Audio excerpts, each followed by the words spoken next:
कानून ये मान के चलता है कि 18 साल से बड़ी उम्र का व्यक्ति फ्रीडम ऑफ विल रखता है।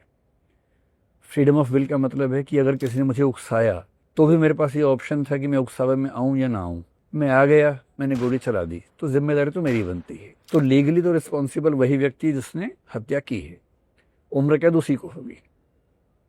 ज़्यादा से ज़्यादा ये हो सकता है कि अगर ऐसे प्रूफ मिलते हैं कि कुछ लोगों ने उसको उकसाया था, और उकसाने का मतलब क्या है, अगर ये कहा था कि बेटी हाथ से निकल गई है तो ये उकसावा नहीं है।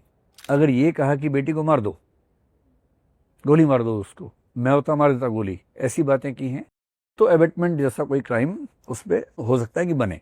लेकिन अगर हम थोड़ा ब्रॉड पर्सपेक्टिव में देखें तो मेरा ख्याल है कि जिम्मेदारी समाज की ज़्यादा है। मजबूत से मजबूत इंसान भी जब पूरा समाज उसके पीछे पड़ जाए वो झेल नहीं पाता है।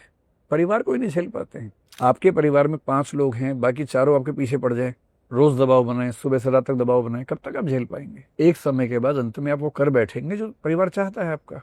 अब जात बिरादरी अगर ऐसा करने लगे, गांव के 100 लोग हैं, 100 के 100 ऐसी बात कह रहे हैं, उकसा रहे हैं, प्रेरित कर रहे हैं, कब तक कोई झेलेगा इस चीज को?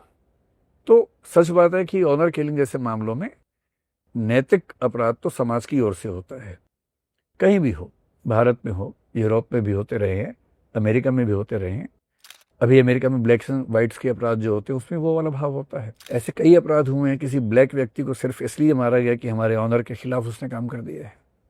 कितने ऐसे केसेस हैं। कैशियस क्ले, मतलब ओलंपिक गोल्ड मेडलिस्ट था, उसके साथ ये सब घटनाएं हुई। उसने अपना ओलंपिक गोल्ड मेडल फेंक दिया था नदी के अंदर इसी वजह से, नाराज होके। तो दुनिया के किसी भी समाज में अगर ऑनर किलिंग हो रही है या कोई भी ऐसा क्राइम जो समाज के सम्मान के नाम पे हो रहा है, नैतिक अपराध तो समाज का है, क्योंकि उसने दबाव बनाया। इतना दबाव कि झेलना संभव नहीं होता है। पर हाँ, जो एग्जीक्यूट करेगा क्राइम को फ्रीडम ऑफ विल के तहत अपराधी माना वही जाएगा, सजा होगी उसी को।